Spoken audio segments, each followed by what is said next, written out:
अस्सलाम वालेकुम स्टूडेंट्स, उम्मीद करता हूँ आप सब लोग बखैर व आफियत होंगे। आज जिन कैंडिडेट्स का इंटरव्यू लेके मैं आपकी खिदमत में हाजिर हुआ हूँ, इनका ताल्लुक जो है भावल नगर से है। माशाल्लाह इंटरव्यू के जो है ये टॉपर हैं और इंटरव्यू में इनकी जो मार्क्स हैं वो 70/100 है। और रिटर्न में जो है ये पास ही हुए हैं।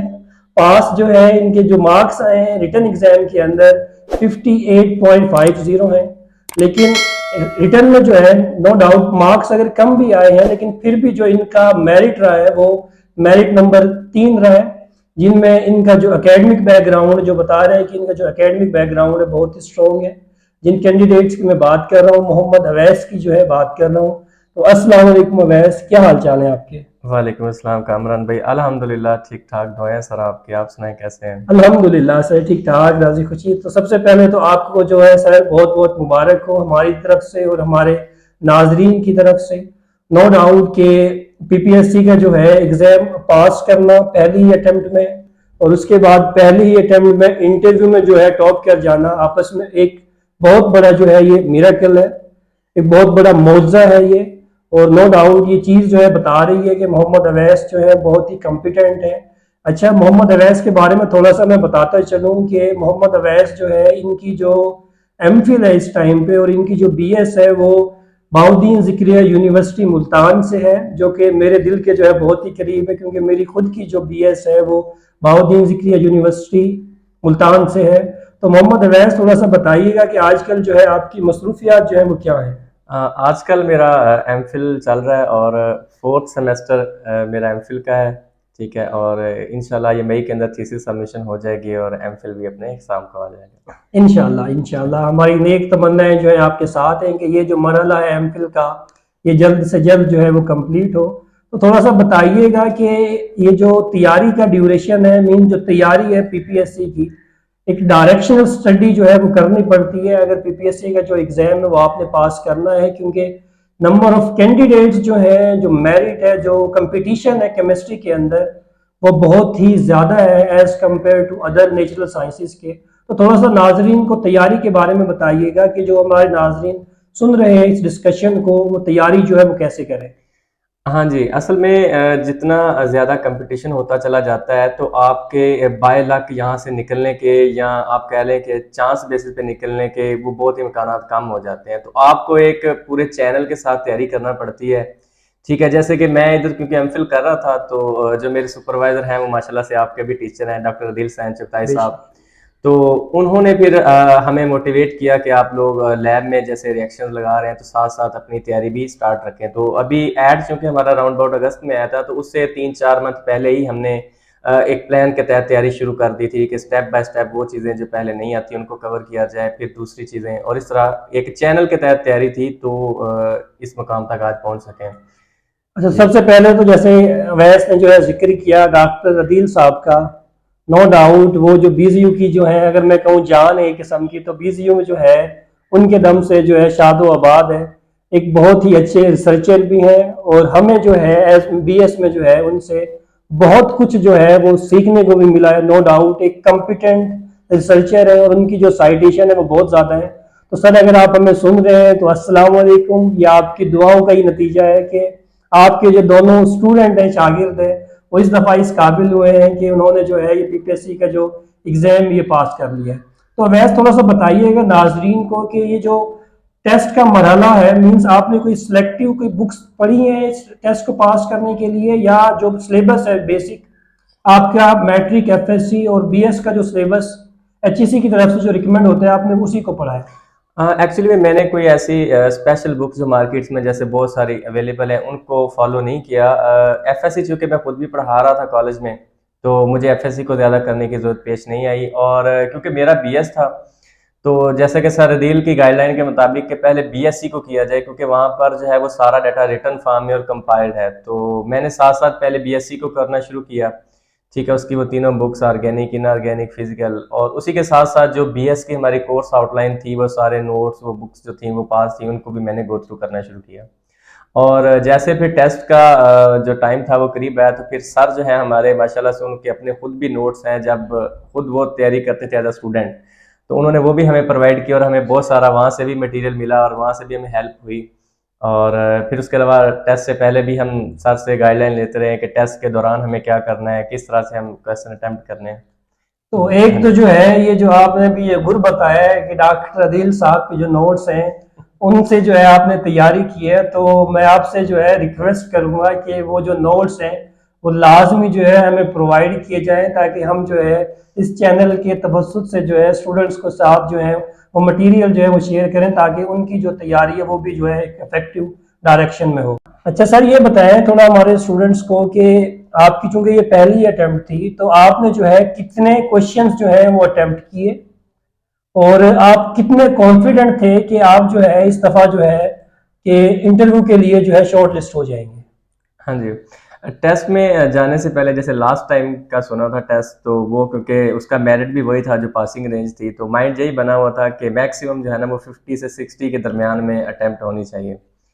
लेकिन जब टेस्ट आया और उसको देखा तो तकरीबन उसमें लगा कि 40-45 एमसीक्यूज तो वही है कि जो हर बंदा ही कर जाएगा। तो फिर बेशक। थोड़ा सा वहीं बैठे बैठे माइंड बना के अगर सिर्फ 50 से 60 तक किए तो शायद टेस्ट तो पास हो जाए, लेकिन इसमें शॉर्ट लिस्टिंग ना हो सके इंटरव्यू के लिए। तो फिर जो है वो मैंने अपनी अटेम्प्ट रेंज को बढ़ाया और मैंने तकरीबन 83 क्वेश्चन जो हैं वो अटेम्प्ट किए थे। तो टेस्ट से जब निकले तो लग तो ये तो कॉन्फिडेंस था कि टेस्ट जो है ना वो फेल नहीं होगा और चांस ज़ाया नहीं होगा। चांस है नहीं। हाँ जी, और उसके बाद फिर शाम को जैसे जो जो क्वेश्चन में डाउट था वो आके चेक करने शुरू किए कि क्या आंसर हैं, जैसे लोगों ने आंसर शेयर करने शुरू किए। तो फिर उससे थोड़ा सा कॉन्फिडेंस शाम को हुआ कि नहीं, इंशाल्लाह उम्मीद है कि टेस्ट में भी शॉर्ट लिस्टिंग हो जाएगी। और ये नहीं पता था कि सिर्फ एक नंबर से ही शॉर्ट लिस्टिंग होगी, लेकिन उम्मीद थी कि हो जाएगी शॉर्ट तो ये लिस्टिंग। जो एक नंबर जो है ना, इसका मैं बताता चलूँ, इस एक नंबर में जो है एक तो आपकी लक जो है बड़ी मैटर करती है, दूसरी आपके वालदेन की जो दुआएं हैं ना वो आपको जो है बहुत आगे ले जाती हैं। अब देखें, एक नंबर से अगर ये खुदा ना खास्ता अगर एक नंबर इसका कम आता तो इनका मेरिट जो है ना ये इंटरव्यू के लिए शॉर्ट लिस्ट होते और ना ही फाइनल मेरिट के अंदर आते। लेकिन ये जो मेहनत है, ये जो लक फैक्टर है, और जो इनकी मेहनत है, कंसिस्टेंट मेहनत है, और इनके वालदेन की जो दुआएं हैं, उसकी वजह से ना सिर्फ इनका जो है रिटर्न जो है वो क्लियर हुआ, बल्कि इनका जो इंटरव्यू है वो भी जो है इनका जो है हाईएस्ट मार्क जो है इनके जो है वो इंटरव्यू में रहे। तो थोड़ा सा जो है इंटरव्यू के हवाले से जो है नाजरीन को बताएं कि इंटरव्यू जो है वो आपका जो है वो कैसा एक्सपीरियंस रहा, क्वेश्चन जो है आपसे पर्टिकुलरली वो कौन कौन से पूछे। तो इंटरव्यू में जब गए तो जैसे पहले क्योंकि 2 दिन मुल्तान सेंटर में इंटरव्यू हो चुका था, तो क्वेश्चनिंग भी काफ़ी शेयर हो चुकी थी कैंडिडेट्स की, तो उनको देख के भी बंदा अंदाज़ा लगा लेता है कि जो सब्जेक्ट स्पेशलिस्ट है उनका क्या माइंडसेट है और किस लेवल की अप्रोच है क्वेश्चनिंग की। तो तैयारी करके गए थे, ज़ाहिर है हर बंदा तैयारी के साथ ही अपीयर होता है, लेकिन जब मैं गया तो मुझे इंटरव्यू के अंदर 2 चीज़ों का बहुत एज मिला। वो एक तो ये थी कि जो तकरीबन क्वेश्चनिंग थी वो मेरे मेजर सब्जेक्ट ऑर्गेनिक केमिस्ट्री से ही पूछी गई, और दूसरा आज मुझे ये मिला कि मैंने जो भी क्वेश्चन के आंसर किए वो वन वर्ड आंसर नहीं थे। मैंने ट्राई की कि अगर किसी क्वेश्चन का आंसर येस और नो में भी है तो उसको भी डिटेल के साथ दिया जाए। फॉर एग्जाम्पल जैसे रूम में इंटर हुए तो चेयरमैन ने सबसे पहले खुद ही इंट्रो करवाया, क्योंकि फॉर्मली तो ये होता है कि आपको अपना इंट्रोडक्शन खुद देना पड़ता है, लेकिन थोड़ा सा रूटीन से हट के उन्होंने खुद मेरा इंट्रोडक्शन बताया कि आपका नाम ये है, फलां डिस्ट्रिक्ट से ताल्लुक है। उसके बाद चेयरमैन ने कुछ एक दो जनरल क्वेश्चन किए लाइक के पीपीएससी में रिकमेंडेशन वगैरह, और फिर वाटर क्राइसिस के बारे में, ऐसे थोड़ी सी साइकी चेक करने के लिए। और मैंने कोशिश की कि उसका जो जवाब है वो टू द पॉइंट रहे और कोई ऐसा पॉइंट मेरे मुंह से ना निकले कि जो नेगेटिव की तरफ चला जाए, और या कोई ऐसी चीज़ ना निकले जिससे पता चले कि बंदा कंफ्यूज हो रहा है। उसके बाद फिर सब्जेक्ट स्पेशलिस्ट की तरफ आए, और इसी दौरान जब उन्होंने क्वालिफिकेशन का पूछा तो मैं अपने मेजर सब्जेक्ट ऑर्गेनिक का जिक्र कर चुका था, तो मैम ने भी पहले ये पूछा कि मेजर सब्जेक्ट, मैंने कहा ऑर्गेनिक, तो फिर क्वेश्चन स्टार्ट हो गई। अब अब यहाँ पर जो है ना वो मैंने एक चीज़ का जो यूज़ किया वो ये था कि मैंने ना उनको लीडिंग आंसर्स दिए जितने भी। फॉर एग्जांपल अगर उन्होंने एक पहला क्वेश्चन ऑर्गेनिक से किया कि लाइक क्वेश्चन भी याद है कि एलिफेटिक जो हमारे पास अमीन्स हैं यानी लीन में से कौन न्यूक्लियोफिलिक होता है, तो इनमें से एक वर्ड का आंसर भी दिया जा सकता है कि कौन न्यूक्लियोफिलिक होता है, लेकिन मैंने उसकी डिटेल्स बताना शुरू कर दी कि एरोमेटिसिटी का चक्कर होता है, फिर electron donating effects and inductive effect. तो फिर इसी से फिर आगे उन्होंने एरोमेटिसिटी से क्वेश्चन किए, फिर एरोमेटिसिटी का जब आंसर दिया तो उससे आगे मजीद क्वेश्चन वहीं से मेरे आंसर से ही उन्होंने क्वेश्चन करने शुरू किए। और इसी दौरान जब एक स्पेशलिस्ट के 10 से 12 क्वेश्चन हो जाते हैं तो फिर वो अवॉइड करता है कि अब नेक्स्ट क्वेश्चन करे, क्योंकि मैक्सिमम एक स्पेशलिस्ट आपसे 10 to 15 की रेंज में ही क्वेश्चन करता है। इसी दौरान 5-6 मिनट भी गुजर जाते हैं। तो जब दूसरे स्पेशलिस्ट ने क्वेश्चन किए तो उन्होंने भी उसी मैम के क्वेश्चन में से एक क्वेश्चन को पिक करके आगे क्वेश्चन शुरू की। और एंड के ऊपर सर ने एक क्वेश्चन पूछा फेरोमैंगनीज का फार्मूला और शायद एक आध इनऑर्गेनिक का फार्मूला और था, जिसपे मैंने सॉरी की। और इसी तरह मैम का भी एक फंक्शनल ग्रुप का नेम पूछा हुआ था उन्होंने, वो नेम बताने के बाद एक स्पेसिफिक एग्जांपल पूछी जिसका फार्मूला मैंने उनको नहीं बताया, सॉरी की। तो ओवरऑल इंटरव्यू से जो मैंने सीखा और बाकी जिस तरह मैंने लोगों के इंटरव्यूज देखे, तो एक चीज मैं आपको सजेस्ट करना चाहूंगा कि अगर आपको क्वेश्चन का आंसर नहीं आता या आपकी इतनी तैयारी नहीं है कि जिस फील्ड में वो चले गए हैं कि आप उसको ग्रिप कर सकें, तो कम से कम जो चीज आपको आती है ना उसका आंसर इस तरीके से दें कि अगर आपके आंसर से कोई क्वेश्चन पूछे तो आपको वो आता हो। फॉर एग्जाम्पल, अगर आपको सिर्फ एक वर्ड का ही आंसर पता है और आपको वो वर्ड भी वो है कि जिसके बारे में आपको नहीं पता, तो आप कोशिश करें कि वो वर्ड यूज करने की बजाय उसको किसी इजी वर्ड्स में एक्सप्लेन कर दें, ताकि वो आपके क्वेश्चन से जब क्वेश्चन निकालें तो आप वहां पर फंस ना जाएं। क्योंकि इसका नेगेटिव इंप्रेशन ये जाता है, वो कहते हैं कि जो चीज ये खुद बयान कर रहा है उसी को एक्सप्लेन नहीं कर पा रहा, तो इसका जो नॉलेज है वो ग्रिप नहीं है इसकी अपने सब्जेक्ट के ऊपर। और दूसरी चीज ये करें कि कोशिश करें कि अगर वो आपके मेजर के अंदर बाय चांस आ गए खुद ही, तो उनको वहां से निकलने न दें, उनको लीडिंग आंसर्स देते चले जाएं। और जो वन वर्ड आंसर से अवॉइड करें। हर क्वेश्चन का जो आंसर है वो आपका 2-3 डिटेल्स के साथ, रीजंस के साथ होना चाहिए। और आपका जो क्वेश्चनिंग का जो एक्सप्रेशन होना चाहिए जवाब देने का आगे आंसर का, वो थोड़ा सा स्लो होना चाहिए। आप टाइम लें अपना, क्योंकि आप 10 से 15 मिनट का टाइम जो है अगर आप सुकून के साथ आंसरिंग में गुजारेंगे, तो एक तो ये इंप्रेशन जाएगा कि जब बंदा रूम से निकलेगा तो वो समझेगा कि ये यहाँ पर बैठा बोलता ही गया है। और दूसरा इस चीज़ का इंप्रेशन जाएगा कि इसके पास वो टेक्निक है जिससे ये स्टूडेंट्स को आंसर समझा सकता है, क्योंकि उन्होंने हमसे कोई वहां पर जाके कोई एटम बॉम्ब तो बनाने नहीं है, उन्होंने हमसे टीचिंग का काम ही लेना है। तो टीचर की ये खूबी भी होनी चाहिए कि वो आहिस्ता से और सुकून से बच्चों को वो आंसर बताए जो कि वहां पर उनके लिए रिक्वायर्ड है। तो ये वो दो चीज़ें थी कि एक तो मैंने उनको बहुत पोलाइटली और एक सुकून के साथ उनको आंसर किए और लीडिंग आंसर किए, और दूसरा ये था कि मैंने उनको अपनी फील्ड से बाहर नहीं आने दिया। इसमें मेरी लक भी हो सकती है कि अगर वो मेरी फील्ड से क्वेश्चनिंग ना करते तो हो सकता है कि मेरा इतना अच्छा स्कोर ना होता। हमें जो सीखने को मिला है इन इंटरव्यू से, मोहम्मद अवैस के इंटरव्यू से, कि लीडिंग आंसर जो है वो आपने देने, और दूसरा जो है पोलाइटनेस जो है पूरे इंटरव्यू के दौरान कोई नेगेटिव कमेंट्स जो है वो आपने कभी भी नहीं देने। बाजू का जो चेयरमैन है वो आपसे उगलवाने की कोशिश करता है कि जैसे इनसे पहला क्वेश्चन जो पूछा गया कि रिकमेंडेशन दें पीपीएससी के हवाले से, आप पीपीएससी के जो मेरिट सिस्टम है इनको कैसे इंप्रूव कर सकते हैं।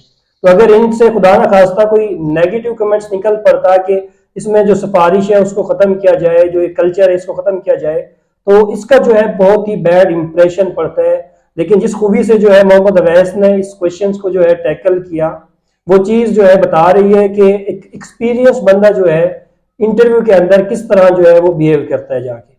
तो अवैस थोड़ा सा ये बताएं कि एंड पे जो है जो नाजरीन हमें सुन रहे हैं, ये जो स्टूडेंट्स भी हैं, इनमें हमारे कोलीग्स भी हैं, और नो डाउट हमारे फ्रेंड्स जो है वो भी इस डिस्कशन को जो है सुन रहे हैं, तो उनके लिए अगर आप कोई एंड पे एडवाइस करना चाहें तो आप क्या करेंगे? हाँ जी, मैं ये सजेस्ट करना चाहूँगा कि जो भी सुन रहे हैं, जो दोस्त अहबाब जो हमारे सीनियर्स हैं या जो हमारे जूनियर्स हैं, तो आप जो है एक प्रॉपर चैनल के तहत तैयारी करें। कभी भी आप लक बेस कामयाबी जो होती है उसके पीछे ना जाएं। वो 100 में से 2 या 3 बंदे होंगे या मैक्सिमम 5 बंदे होंगे जो बाय चांस बगैर प्रॉपर चैनल की तैयारी करके निकल जाएंगे।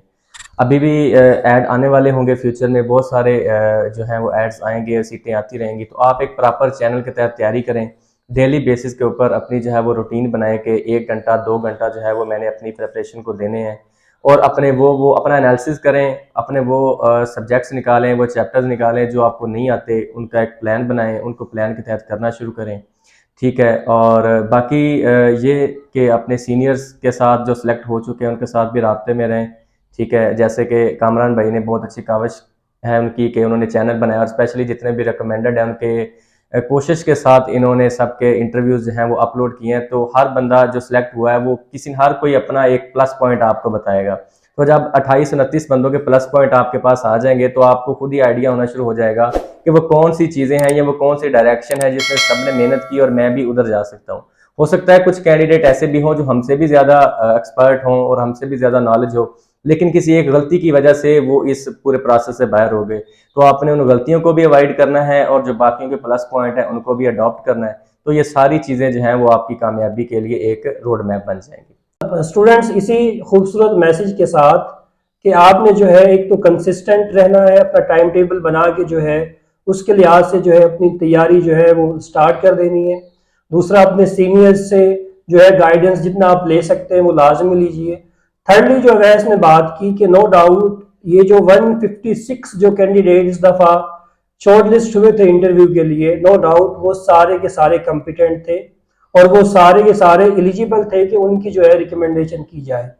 लेकिन कहीं ना कहीं जो है कोई गलतियां जो है, कोई लक जो है वो फेवर नहीं करती आपको, तो आप जो है उस कंपटीशन की दौर से जो है रह जाते हैं। आप कभी भी जो है ये जो 156 जो कैंडिडेट इस दफ़ा शॉर्टलिस्ट हुए थे उनके लिए मैं खुसूसी कहना चाहूँगा कि आप यकीन मारे हमसे जो है बहुत ही बेहतर है।